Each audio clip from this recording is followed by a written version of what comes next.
Hello everyone, ಎಲ್ಲರಿಗೂ ನಮಸ್ಕಾರ. ಇವತ್ತಿನ ಈ ವಿಡಿಯೋ ಬಂದು ಒಂದು 3-4 ದಿನದ ವಿಡಿಯೋ ಇರುತ್ತೆ. ಈ ವಿಡಿಯೋ ಏನಾದರೂ ನಿಮಗೆ ಒಂದು ಸ್ವಲ್ಪನಾದರೂ ಇಷ್ಟ ಆಗಿದ್ದರೆ ಪ್ಲೀಸ್ ಒಂದು ಲೈಕ್ ಮಾಡ್ತೀರಾ? ಇದು ಬಂದು ಊರಿಗೋಗೋ ಹಿಂದಿನ ದಿನದ್ದು ಕ್ಲಿಪ್ಪಿಂಗ್ಸು, ಅಂದರೆ ಸಾಟರ್ಡೆ ಮಾಡ್ಕೊಂಡಿದ್ದು. ಸಾಟರ್ಡೆ ನಾನು ಬಸ್ಸಾರು ಮಾಡಿದ್ದೆ. ಬಸ್ಸಾರು ಮಾಡಿದಾಗ ಈ ಸೊಪ್ಪೆಲ್ಲ ತೊಳಿತೀವಲ್ವ, ಆ ನೀರನ್ನು ನಾನು ವೇಸ್ಟ್ ಮಾಡೋದಿಲ್ಲ. ಮತ್ತು ರೈಸ್ ತೊಳೆದಿರುವ ನೀರು ಮತ್ತು ಬೇಳೆ ತೊಳೆದಿರುವ ನೀರು, ಈ ನೀರನ್ನೆಲ್ಲ ನಾನು ಏನು ವೇಸ್ಟ್ ಮಾಡೋದಿಲ್ಲ. ಸೊಪ್ಪು ತೊಳೆದಾಗ ತುಂಬಾ ನೀರಿರುತ್ತಲ್ವ, ಹಾಗಾಗಿ ಒಂದು ಬಕೆಟ್ಗೆಲ್ಲ ಸ್ಟೋರ್ ಮಾಡಿ ಇಟ್ಕೊಂಡು ಇವಾಗ ಸಂಜೆ ಹಾಗೆ ತೊಗೊಂಬಂದು ಹೂಗಿಡಗಳಿಗೆಲ್ಲ ಹಾಕ್ತಾಯಿದ್ದೀನಿ. ಲಾಸ್ಟ್ ವಿಡಿಯೋದಲ್ಲಿ ನಾನು ಹೇಳಿದ್ನಲ್ವ, ಈ ಸೇವಂತಿಗೆ ಗಿಡಗಳು ನರ್ಸರಿಯಲ್ಲಿ ಅವ್ರ ಹತ್ರ ಇದ್ದಾಗ ಚೆನ್ನಾಗಿ ಕಾಣ್ತಾ ಇರುತ್ತೆ, ಚೆನ್ನಾಗಿರುತ್ತೆ. ಅದೇ ನಾವು ಇಷ್ಟಪಟ್ಟು ಮನೆಗೆ ತೊಗೊಂಬಂದು ಮನೆಯಲ್ಲಿ ಹಾಕ್ಕೊಂಡಾಗ ಈ ಮಗ್ಗೆಲ್ಲ ಹೂವು ಹರಡಿದ್ದಾದ್ಮೇಲೆ ಈ ಗಿಡಗಳೆಲ್ಲ ಹೋಗ್ಬಿಡ್ತವೆ ಅಂತ ನನಗೆ ಸುಮಾರು ಜನ ಹೇಳಿದರು. ನನಗೂ ಗೊತ್ತಿತ್ತು, ಆದರೂ ನನಗೆ ಯಾಕೋ ಗೊತ್ತಿಲ್ಲ. ಅಲ್ಲಿಗೆ ಹೋದ್ಮೇಲೆ ನನಗೆ ಈ ಗಿಡಗಳು ನೋಡಿದ ತಕ್ಷಣ ತೊಗೋಬೇಕು ಅಂತಂದ್ಬಿಟ್ಟು ತೊಗೊಂಡ್ಬಿಟ್ಟೆ. ನೋಡೋಣ ಇರುತ್ತೋ ಇಲ್ವೋ ಅಂತಂದ್ಬಿಟ್ಟು ಫಸ್ಟ್ ಎಕ್ಸ್ಪೀರಿಯೆನ್ಸ್ ಮಾಡ್ತೀನಿ. ನಾನು ಇದುವರೆಗೂ ತಗೊಂಡೇ ಇಲ್ಲ. ಈಗೆಲ್ಲ ಹೇಳ್ತಾ ಇದ್ರಲ್ವ, ಅದಕ್ಕೆ ಯಾಕೆ ಬಿಡು ತಗೊಳ್ಳೋದು ಅಂತ ನಾನು ಸುಮ್ಮನೆ ಇದ್ದೆ. ಇವಾಗ ಡೈರೆಕ್ಟಾಗಿ ಸನ್ಲೈಟ್ ಅನ್ನೋದು ಬೀಳುತ್ತಲ್ವ ಗಿಡಗಳಿಗೆ, ನೋಡೋಣ ಇರುತ್ತೇನೋ ಅಂತಂದ್ಬಿಟ್ಟು ಟ್ರೈ ಮಾಡಿದ್ದೀನಿ. ಇರೋದಿಲ್ಲ ಅಂತ ಅಂದ್ಕೊಂಡಿದ್ದೀನಿ. ಸುಮಾರು ಜನ ರಿವ್ಯೂಸ್ ಹೇಳಿದ್ದೀರಾ ಇರೋದಿಲ್ಲ ಮಂಜು ಅಂತಂದ್ಬಿಟ್ಟು. ನೋಡೋಣ, ಎಷ್ಟು ದಿನ ಇದ್ದರೆ ಅಷ್ಟು ದಿನ ಇರಲಿ. ಅದಾದಮೇಲೆ ನಾನು ಸೇವಂತಿಗೆ ಗಿಡಗಳನ್ನು ತಗೊಳ್ಳೋದಿಲ್ಲ, ರೋಸ್ ಗಿಡಗಳನ್ನು ತಗೋಬೇಕು ಅಂತ ಅಂದ್ಕೊಂಡಿದ್ದೀನಿ. ಇನ್ನು ನಾನು ಸುಮಾರಷ್ಟು ದಾಸವಾಳ ಗಿಡ ಮತ್ತು ಈ ಗಣಪತಿಗೆ ಇಡ್ತಾರಲ್ವ ಕಂಡ್ಲೆ ಹೂವು ಅಂತಂದ್ಬಿಟ್ಟು, ಆ ಗಿಡನೆಲ್ಲ ತಗೋಬೇಕು ಅಂತ ಅಂದ್ಕೊಂಡಿದ್ದೆ. ಯಾಕಂದರೆ ಈ ಟೆರೆಸ್ ಮೇಲೇ ಇಡ್ತೀವಲ್ವ ಗಿಡಗಳನ್ನ, ಚೆನ್ನಾಗಿ ಬರುತ್ತೆ ಅಂತಂದ್ಬಿಟ್ಟು ಅಂದ್ಕೊಂಡಿದ್ದೆ. ಆಮೇಲೆ ಇವರು ಕಮ್ಯುನಿಟಿಯವರು ಬೇಡ ಅಂತ ಹೇಳಿದ್ರು. ಸರಿ ಬಿಡು, ಒಳಗಡೆ ತೊಗೊಂಬಂದಿಟ್ಟಾಗ ಈ ಕಂಡ್ಲೆ ಹೂವು ಅಂತಾರಲ್ವ, ಅದು ದೊಡ್ಡ ಗಿಡ ಥರ ಆಗುತ್ತೆ, ಬೇಡ ಬಿಡು ದಾಸವಾಳ ಗಿಡನೇ ಇಟ್ಟು ನೋಡೋಣ ಅಂತ ಅಂದ್ಕೊಂಡಿದ್ದೀನಿ. ಇನ್ನು ಬೇರೆ ಏನು ತಗೊಳ್ಳೋದಿಲ್ಲ, ದಾಸವಾಳ ಹೂವು ತೊಗೊತೀನಿ ಜಾಸ್ತಿ, ರೋಸ್ ಒಂದು ಸ್ವಲ್ಪ ಕಡಿಮೆ ತಗೊತೀನಿ ಅಷ್ಟೇ.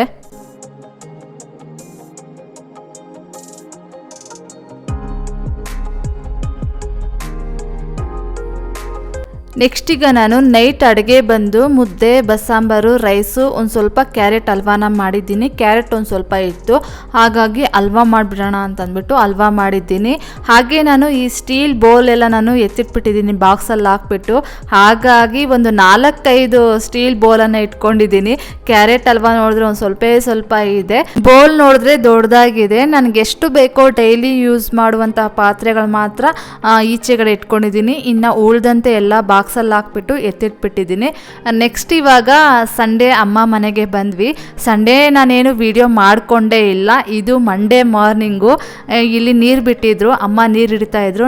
ಆಗ ನಾನು ಬಂದು ಅಮ್ಮನ ಕೇಳಿದೆ, ಅಮ್ಮ ನಾನು ನೀರು ಹಿಡಿದು ಸಂಪಿಗೆ ಹಾಕ್ಲಾ ಅಂತ ಕೇಳಿದ್ದಕ್ಕೆ ಅಮ್ಮ ಬೇಡಮ್ಮ, ನಾನು ನೀರು ಹಿಡ್ಕೊಳ್ತೀನಿ, ನೀನು ಹೋಗಿ ಏನಾದರೂ ಅಡುಗೆ ಮಾಡಮ್ಮ ಅಂತ ಹೇಳಿದ್ರು. ಹಿಂದಿನ ದಿನ ನಾವು ಅವರೆಕಾಯಿನ ಸುಲಿದು ಅವರೆಕಾಳನ್ನು ನೆನೆಸಿಟ್ಟಿದ್ವಿ, ಏನು ಇದ್ಕಿನ ಬೇಳೆ ಸಾಂಬಾರು ಮಾಡೋದಕ್ಕೆ. ಹಾಗಾಗಿ ನಾನು ಮತ್ತು ನನ್ನ ಹಸ್ಬೆಂಡು ಇಬ್ಬರು ಸೇರಿಕೊಂಡು ಇದ್ಕಿನ ಬೇಳೆನ ಇದ್ಕ್ತಾ ಇದ್ದೀವಿ. ಈಗ ಮೊದಲು ನನ್ನ ಮದುವೆಗೂ ಮುಂಚೆ ಸುಮಾರಷ್ಟು ನೀರನ್ನು ಒತ್ತಿದ್ದೀನಿ ಅಮ್ಮ ಮನೆಯಲ್ಲಿದ್ದಾಗ. ಅವಾಗೆಲ್ಲ ಬಿಂದಿಗೆಗಳಲ್ಲೇ ಇಟ್ಕೊಳ್ಬೇಕಾಗಿತ್ತು. ಆ ಬಿಂದಿಗೆಗಳಲ್ಲಿ ಹಿಡ್ಕೊಂಡು ಬಂದು ಸಂಪಿಗೆ ಹಾಕಬೇಕಾಗಿತ್ತು, ಇಲ್ಲ ಅಂತಂದರೆ ತೊಟ್ಟಿಗೆ ಹಾಕಬೇಕಾಗಿದ್ರೆ ತೊಟ್ಟಿಗೆ ಹಾಕಬೇಕಾಗಿತ್ತು. ಪೈಪೆಲ್ಲ ಅಷ್ಟಾಗಿ ಆಗ್ತಾ ಇರಲಿಲ್ಲ. ಇವಾಗ ಯಾರಾದರೂ ಇಲ್ಲ ಅಂತಂದರೆ ಪೈಪ್ ಹಾಕ್ತಾರೆ. ಇವಾಗ್ಲೂ ಬಿಂದಿಗೆಗಳಲ್ಲಿ ಹಿಡ್ಕೊಂಡ್ಬಂದು ಸಂಪಿಗೆ ನೀರು ಹಾಕಬೇಕಾಗುತ್ತೆ. ತುಂಬ ಅಂದರೆ ತುಂಬಾ ನೀರು ಒತ್ತಿದ್ದೀನಿ ಅವಾಗೆಲ್ಲ. ಇವಾಗ ಅಭ್ಯಾಸ ತಪ್ಪೋಗಿದೆ. ಇವಾಗ 1-2-3 ಬಿಂದಿಗೆ ಎತ್ಕೊಳ್ಳೋಷ್ಟರಲ್ಲೇ ನನಗೆ ಸೊಂಟ ನೋವು ಅನ್ನೋದು ಬಂದ್ಬಿಡುತ್ತೆ. ಕಂಕ್ಳಲ್ಲಿ ಬಿಂದಿಗೆ ಅನ್ನೋದು ಕೂರೋದೇ ಇಲ್ಲ. ಅವಾಗಂತೂ ಸಿಕ್ಕಾಪಟ್ಟೆ, ಏನಿಲ್ಲ ಅಂದರೆ 1 ಟೈಮ್ ನೀರು ಬಿಟ್ಟರು ಅಂತಂದರೆ ಅವಾಗ ಒಂದು 300-400 ಬಿಂದಿಗೆ ನೀರಾದರೂ ಹೊತ್ಕೊಂಬಂದು ಸಂಪಿಗೆ ಮತ್ತು ತೊಟ್ಟಿಗೆ ಹಾಕ್ತಾ ಇದ್ದೆ. ಇವಾಗ ಒಂದು 10 ಬಿಂದಿಗೆ ಹೊರೋದಕ್ಕೆ ಆಗೋದಿಲ್ಲ. ನೆಕ್ಸ್ಟ್ ಹಾಗೆ ಈ ಅವರೆಕಾಳನ್ನು ಅಷ್ಟೇ ನಾನು 2 ಕೈಯಿಂದ ಬೇಗ ಕಾಳನ್ನು ಇದುಕ್ತೀನಿ. ನನ್ನ ಹಸ್ಬೆಂಡ್ ನೋಡಿಬಿಟ್ಟು ಎಷ್ಟೆಷ್ಟು ಬೇಗ ನೀನು ಅವರೆಕಾಳನ್ನು ಇದುಕ್ತೀಯ, ನಮಗೆ ಈ ರೀತಿಯಾಗಿ ಬರೋದೇ ಇಲ್ಲ, ಒಂದೇ ಕೈಯಲ್ಲೇ ನಾವು ಅವರೆಕಾಳನ್ನು ಇದ್ಕೋದು ಅಂತ ಹೇಳ್ತಾ ಇರ್ತಾರೆ. ನಾನು ಆಗೆಲ್ಲ ಸುಮಾರಷ್ಟು ಕೆಲಸಗಳನ್ನು ಮಾಡ್ತಾಯಿದ್ದೆ, ಸುಮಾರು ಮಾಡ್ತಾಯಿದ್ದೆ. ಈಗ ನೋಡ್ತಾ ಇರ್ಬೋದು, ನಾನು ಹೇಳಿದ್ನಲ್ವ ಒಂದು ಟೈಮು ಅವರೇ ಕಾಳನ್ನು ಇದ್ಬಿಟ್ಟು ಒಟ್ಟನ್ನು ನಮ್ಮೂರಲ್ಲೆಲ್ಲ ಈ ರೀತಿಯಾಗಿ ರೋಡ್ಗೆ ಹಾಕ್ತಾಯಿದ್ರು ಅಂತ ಅಂತಂದ್ಬಿಟ್ಟು. ಇವಾಗೆಲ್ಲ ರೋಡ್ಗೆ ಹಾಕೋದಿಲ್ಲ, ನಾನು ಸುಮ್ಮನೆ ಶಾಸ್ತ್ರಕ್ಕೆ ಟೇಸ್ಟ್ ಬರುತ್ತಲ್ವ ಅಂತಂದ್ಬಿಟ್ಟು ಒಂದು ಸ್ವಲ್ಪನೇ ತೊಗೊಂಡೋಗಿ ರೋಡ್ಗೆ ಹಾಕಿದೆ. ನೆಕ್ಸ್ಟ್ ಈಗ ನೋಡ್ತಾ ಇರ್ಬೋದು, ಮಾರ್ನಿಂಗ್ ಬ್ರೇಕ್ಫಾಸ್ಟ್ ಅಂತ ಅಂದ್ಬಿಟ್ಟು ನಾವೇನು ಮಾಡಲಿಲ್ಲ, ಯಾಕಂದರೆ ನಾವು ನಂದಿ ದೇವಸ್ಥಾನಕ್ಕೆ ಹೋಗಬೇಕಾಗಿತ್ತು. ಹಾಗಾಗಿ ನಾನು ಬೆಳಗ್ಗೆನೇ ಇಟ್ಕಿನ ಬೇಳೆ ಸಾಂಬಾರನ್ನು ಮಾಡಿಬಿಟ್ಟೆ, ಮುದ್ದೆನೂ ಮಾಡಿಬಿಟ್ಟೆ ಆವಾಗಲೇ. ಹಾಗೆ ಒಂದು ಸ್ವಲ್ಪ ಎಮ್ಮೆ ತುಪ್ಪ ಇತ್ತು, ಅದನ್ನೊಂದು ಸ್ವಲ್ಪ ಮುದ್ದೆಗೆ ಹಾಕ್ಕೊಂಡು ನಾಷ್ಟಕ್ಕೆ ನಾವು ಇಟ್ಕಿನ ಬೇಳೆ ಸಾಂಬಾರು, ಮುದ್ದೆ, ರೈಸ್ನ ಮಾಡ್ಕೊಂಡ್ವಿ. ನೆಕ್ಸ್ಟ್ ಮಧ್ಯಾಹ್ನ ಮೇಲೆ ನಾನು ಸ್ನಾನ ಮಾಡ್ಕೊಂಡು ಬಂದು ದೇವ್ರ ಪೂಜೆಯನ್ನು ಮಾಡಿದ್ದೀನಿ. ಅಮ್ಮ ಮನೆಗೆ ಹೋಗಿದ್ದ ಉದ್ದೇಶನೇ ಇದಕ್ಕೋಸ್ಕರ, ನಂದಿಯಲ್ಲಿರುವಂತಹ ಭೋಗ ನಂದೇಶ್ವರ ದೇವಸ್ಥಾನಕ್ಕೆ ಹೋಗಬೇಕು ಅಂತ ಅಂದ್ಬಿಟ್ಟು. ನಾನು ಚಿಕ್ಕಂದಿನಲ್ಲೆಲ್ಲ ಸುಮಾರಷ್ಟು ಸಲ ಹೋಗಿದ್ದೀನಿ, ಯಾಕಂದರೆ ನಂದಿ ಪಕ್ಕದಲ್ಲೇ ನಮ್ಮ ಅಜ್ಜಿ ಊರಿರೋದು, ಅಂತಂದರೆ ಅಮ್ಮನವರ ಅಮ್ಮ ಊರಿರೋದು ಅಲ್ಲೇ. ವಾಕಬಲ್ ಡಿಸ್ಟೆನ್ಸೇ, ಒಂದು 2 ಕಿಲೋಮೀಟ್ರ್ ಆಗುತ್ತೆ ಅಂತ ಅಷ್ಟೇ. ನಾವೆಲ್ಲ ಆವಾಗ ಸುಮಾರಷ್ಟು ಸಲ ಬರ್ತಾಯಿದ್ವಿ. ಈ ಸಮ್ಮರ್ ಹಾಲಿಡೇಸ್ ಬಂತು ಅಂತಂದರೆ ಅಜ್ಜಿ ಊರಿಗೆ ಹೋಗಲೇಬೇಕು, ನಾವು ಹಠ ಮಾಡಿ ಕುತ್ಕೊತಾ ಇದ್ವಿ, ಅಜ್ಜಿ ಊರಿಗೆ ಹೋಗಬೇಕು ಅಂತಂದ್ಬಿಟ್ಟು. ಆವಾಗ ಹೋದಾಗೆಲ್ಲ ನಾವು ಈ ಭೋಗನಂದೇಶ್ವರ ದೇವಸ್ಥಾನಕ್ಕೆ, ಮತ್ತು ಕಣಿವೆ ಬಸವಣ್ಣಗೆ, ಮತ್ತು ಅಲ್ಲಿ ಲಕ್ಷ್ಮೀ ನರಸಿಂಹಸ್ವಾಮಿ ಬೆಟ್ಟ ಅಂತ ಇದೆ, ಅದನ್ನು ನಾವು ಆ ಕಡೆ ಆಡು ಭಾಷೆಯಲ್ಲಿ ಗೋಪಿನಾಥ ಬೆಟ್ಟ ಅಂತ ಕರಿತೀವಿ, ಆ ಬೆಟ್ಟಕ್ಕೂ ಹೋಗ್ತಾ ಇದ್ವಿ. ಮತ್ತು ನಂದಿ ಬೆಟ್ಟಕ್ಕೆ ಸುಮಾರಷ್ಟು ಸಲ ಹೋಗ್ತಾ ಇದ್ವಿ. ಆದರೆ ನಂದಿ ಬೆಟ್ಟಕ್ಕೆ ಸ್ವಲ್ಪ ಕಡಿಮೆನೇ, ಒಂದು 2 ಟೈಮ್ಸ್ ಹೋಗಿದ್ದೀವಿ ಅಷ್ಟೇ. ಆದರೆ ಈ ನಂದಿ ಭೋಗನಂದೇಶ್ವರ ದೇವಸ್ಥಾನಕ್ಕಂತೂ ಸುಮಾರು ಲೆಕ್ಕನೇ ಇಲ್ಲ, ಅಷ್ಟೊಂದು ಸಲ ನಾವು ಹೋಗಿ ಬರ್ತಾ ಇದ್ವಿ. ಆವಾಗ ನಮ್ಮ ತಾತ ಈ ಪರಿಚಯ ಆಯಿತು ಅಂತಂದರೆ, ಅಂದರೆ ಶಿವರಾತ್ರಿ ಟೈಮಲ್ಲಿ, ಆ ಟೈಮಲ್ಲಿ ಹೋಗಿದ್ದೀವಿ. ಗ್ರ್ಯಾಂಡಾಗಿ ಫಂಕ್ಷನ್ಸ್ ನಡೆದಾಗೆಲ್ಲ ಹೋಗಿಲ್ಲ. ನೆಕ್ಸ್ಟ್ ಡೇ ಇಲ್ಲಾಂದರೆ ಅದ್ರ ನೆಕ್ಸ್ಟ್ ಡೇ ಈ ರೀತಿಯಾಗಿ ನಮ್ಮ ತಾತ ಕರ್ಕೊಂಡು ಹೋಗೋರು. ಅವಾಗೆಲ್ಲ ನಡೆಸ್ಕೊಂಡೇ ಕರ್ಕೊಂಡು ಹೋಗೋರು. ನಾವು ಈ ರೀತಿಯಾಗಿ ಗಾಡಿಗಳಲ್ಲಿ, ಕಾರುಗಳಲ್ಲೆಲ್ಲ ಹೋಗ್ತಾ ಇರಲಿಲ್ಲ, ನಡ್ಕೊಂಡೇ ಹೋಗಿ ದೇವಸ್ಥಾನದಲ್ಲಿ ಪೂಜೆ ಮಾಡಿಸ್ಕೊಂಡು ಮತ್ತೆ ಮನೆಗೆ ಬರ್ತಾ ಇದ್ವಿ. ಈ ರೋಡಂತೂ ನಮಗೆ ತುಂಬ ಅಂದರೆ ತುಂಬಾ ನೆನಪಿದೆ.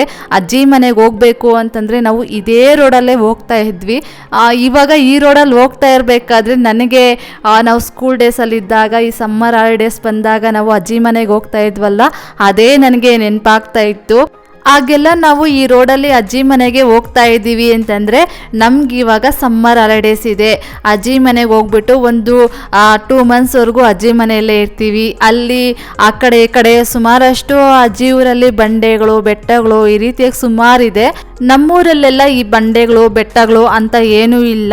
ಹಾಗಾಗಿ ನಾವು ಸಮ್ಮರ್ ಹಾಲಿಡೇಸ್ ಬಂತು ಅಂತಂದರೆ, ಸ್ಕೂಲ್ ಇವತ್ತು ಲೀವ್ ಕೊಡ್ತು, ಇನ್ 2 ಮಂತ್ಸ್ ಸ್ಕೂಲ್ ಇಲ್ಲ ಅಂತಂದರೆ ನೆಕ್ಸ್ಟ್ ಡೇನೇ ನಾವು ಅಜ್ಜಿ ಮನೆಗೆ ಹೋಗ್ಬಿಡ್ತಾ ಇದ್ವಿ. ಇನ್ನು 2 ಡೇಸಲ್ಲಿ ಸ್ಕೂಲ್ ಸ್ಟಾರ್ಟ್ ಆಗುತ್ತೆ ಅನ್ನುವಾಗ ನಾವು ಊರಿಗೆ ಬರ್ತಾ ಇದ್ವಿ. ಸಿಕ್ಕಾಪಟ್ಟೆ ನೆನಪುಗಳಿದೆ. ನೆಕ್ಸ್ಟ್ ಇಲ್ಲಿ ನೋಡ್ತಾ ಇರ್ಬೋದು, ನಾವು ದೇವಸ್ಥಾನಕ್ಕೆ ಬಂದಿದ್ದೀವಿ. ಸಂಜೆ ಟೈಮ್ ಆಗಿ ನಾವು ದೇವಸ್ಥಾನಕ್ಕೆ ಬಂದಿದ್ದು. ಒಂದು 5:30 ಆ ಟೈಮಲ್ಲಿ 365 ಬತ್ತಿಗಳ ದೀಪನ ಹಚ್ಚಿದ್ದೀವಿ, ನಾನು ಮತ್ತು ಅಮ್ಮ ಹಚ್ಚಿದ್ದು. ನಾನು ಮದುವೆ ಆದಾಗಿಂದ ಒಂದು 4 ಇಯರ್ಸಿಂದ ಈ ದೀಪನ ಪ್ರತಿ ವರ್ಷ ಹಚ್ತಾ ಬರ್ತಾ ಇದ್ದೀನಿ. ಈ ವರ್ಷ ನನಗೆ ಮಿಸ್ ಆಗಿತ್ತು, ಅದು ಹುಣ್ಣಿಮೆ ದಿನನೇ ಹಚ್ತಾ ಇದ್ದೆ. ಶಿವ ದೇವಸ್ಥಾನಕ್ಕೆ ಹೋಗ್ಬಿಟ್ಟು ಅಲ್ಲಿ ಹಚ್ತಾ ಇದ್ದೆ. ಆದರೆ ಈ ವರ್ಷ ಮನೆ ಶಿಫ್ಟಿಂಗ್ ಕೆಲಸ ಮತ್ತು ಇಲ್ಲಿ ಐಟಮ್ಸ್ನೆಲ್ಲ ಜೋಡಿಸಿಟ್ಕೊಳ್ಳೋದು, ಅದರ ಮಧ್ಯೆ ಮಂತ್ಲಿ ಸೈಕಲ್ ಬೇರೆ ಆಗಿತ್ತು. ಹಾಗಾಗಿ ನನಗೆ ಈ ಸಲ ಕಾರ್ತಿಕ ಹುಣ್ಣಿಮೆಯಲ್ಲಿ ನನಗೆ ಈ ದೀಪನ ಹಚ್ಚೋದಕ್ಕೆ ಆಗಲಿಲ್ಲ. ನನಗೆ ಬೇಜಾರಾಗ್ತಾ ಇತ್ತು, ಈ ವರ್ಷ ಮಿಸ್ ಆಯ್ತಲ್ಲಪ್ಪ ಅಂತಂದ್ಬಿಟ್ಟು. ಗೊತ್ತಿಲ್ಲ, ನಮ್ಮಲ್ಲಿ ನಿಜವಾದ ಭಕ್ತಿ ಅನ್ನೋದಿದ್ರೆ ದೇವರೇ ನಮಗೆ ಒಂದಲ್ಲ ಒಂದು ರೂಪದಲ್ಲಿ ಅನುಕೂಲ ಮಾಡಿಕೊಡ್ತಾನೆ ಅನ್ನೋದಕ್ಕೆ ಇದೇ ಸಾಕ್ಷಿ ಆಯಿತು. ಕಡೆ ಕಾರ್ತಿಕ ಸೋಮವಾರದಲ್ಲಿ ನಾನು ಅದು ಭೋಗನಂದೇಶ್ವರ ದೇವಸ್ಥಾನಕ್ಕೆ ಹೋಗಿ ಇಲ್ಲಿ 365 ಬತ್ತಿಗಳ ದೀಪನ ಹಚ್ಬಿಟ್ಟು ಬಂದ್ವಿ. ತುಂಬಾ ಚೆನ್ನಾಗಿ ನಮಗೆ ಪೂಜೆ ಎಲ್ಲ ಆಯಿತು. ಆಮೇಲೆ ಇಲ್ಲಿ ಇನ್ನೊಂದೇನಾಯಿತು ಅಂತಂದರೆ, ಈ ಥರ ಸ್ಪೆಷಲ್ ಡೇಸ್ ಇತ್ತು ಅಂತಂದರೆ ಭಕ್ತಾದಿಗಳನ್ನು ಒಳಗಡೆ ಕರ್ಕೊಳ್ಳೋದಿಲ್ಲ. ಅಂತಂದರೆ ಗರ್ಭಗುಡಿಯಿಂದ ಇನ್ನೊಂದು ರೂಮ್ ಅಂತ ಇರುತ್ತಲ್ವ, ಅದರೊಳಗಡೆ ಯಾರನ್ನು ಎಂಟ್ರಿ ಮಾಡೋದಿಲ್ಲ. ಹಾಗೆ ಡೈರೆಕ್ಟಾಗಿ ಎಲ್ಲರನ್ನು ದರ್ಶನಕ್ಕೆ ಅನುಕೂಲ ಮಾಡಿಕೊಟ್ಟಿರ್ತಾರೆ. ಅಲ್ಲಿ ನಮ್ಮಮ್ಮ ಕೇಳ್ಕೊಂಡ್ರು ಪೊಲೀಸವ್ರನ್ನ, ಸರ್ ಇವ್ರನ್ನೊಂದು ಸ್ವಲ್ಪ ಕಳಿಸ್ಕೊಡಿ, ಒಳಗಡೆ ಕಳಿಸ್ಕೊಡ್ರಿ ಅಂತಂದ್ಬಿಟ್ಟು ಕೇಳ್ಕೊಂಡ್ರು. ಆವಾಗ ಅವರು ಈ ರೀತಿ ಎಲ್ಲ ಬಿಡೋದಿಲ್ಲಮ್ಮ ಯಾರನ್ನು ಅಂತ ಹೇಳ್ಬಿಟ್ಟು, ಸರಿ ಹೋಗಿ ಅಂತಂದ್ಬಿಟ್ಟು ನಾನು ಮತ್ತು ನನ್ನ ತಮ್ಮ, ನನ್ನ ಹಸ್ಬೆಂಡು, ನಾವು 3 ಜನ ಒಳಗಡೆ ಹೋಗಿ ಅರ್ಚನೆ ಮಾಡಿಸ್ಕೊಂಡು ಒಂದು ಸ್ವಲ್ಪ ಹೊತ್ತು ಅಲ್ಲೇ ಕೂತ್ಕೊಂಡು ಆಮೇಲೆ ಹೊರಗಡೆ ಬಂದ್ವಿ. ಯಾರನ್ನು ಬಿಡ್ತಾ ಇರಲಿಲ್ಲ, ಯಾರೋ ರೇರಾಗಿ ಸ್ವಲ್ಪ ಜನನ ಬಿಡ್ತಾಯಿದ್ರು, ಅದು ರಿಕ್ವೆಸ್ಟ್ ಮಾಡಿಕೊಂಡ್ರೆ ಬಿಡ್ತಾಯಿದ್ರು. ಪಾಪ ಅಮ್ಮ ಬರಲೇ ಇಲ್ಲ, ಹೊರಗಡೆನೇ ನಿಂತಿದ್ರು. ನಾವು ಒಳಗಡೆ ಹೋಗಿ ಪೂಜೆ ಮಾಡಿಸ್ಕೊಂಡು ಬಂದ್ವಿ. ಆವಾಗ ನನ್ನ ತಮ್ಮ ಹೇಳ್ತಾಯಿದ್ರು, ನಿಮ್ಮಮ್ಮ ಏನು ತಲೆ ಅಮ್ಮ, ನಮ್ಮನ್ನು ಒಳಗಡೆ ಕಳಿಸ್ಕೊಟ್ರು ಅಂತ ಹೇಳ್ತಾಯಿದ್ರು. ಅದಕ್ಕೆ ನಾನು ಹೇಳ್ತಾ ಇದ್ದೆ, ಈ ಕಡೆ ಏರಿಯಾದವರೇ ಅಲ್ವಾ ಇವರು, ಹಾಗಾಗಿ ಅವ್ರದ್ದೇ ಒಂದು ಅವನ ಮೇಂಟೈನ್ ಮಾಡ್ತಾ ಇದ್ದಾರೆ ಅಂತಂದ್ಬಿಟ್ಟು ನಾನು ತಮಾಷೆಯಾಗಿ ಹೇಳಿದೆ. ಸುಮಾರು ನಮಗಿಂತನೂ ಅವರ ಬಾಲ್ಯದ ಜೀವನವನ್ನು ಇಲ್ಲಿ ತುಂಬ ಕಳೆದಿದ್ದಾರಂತೆ.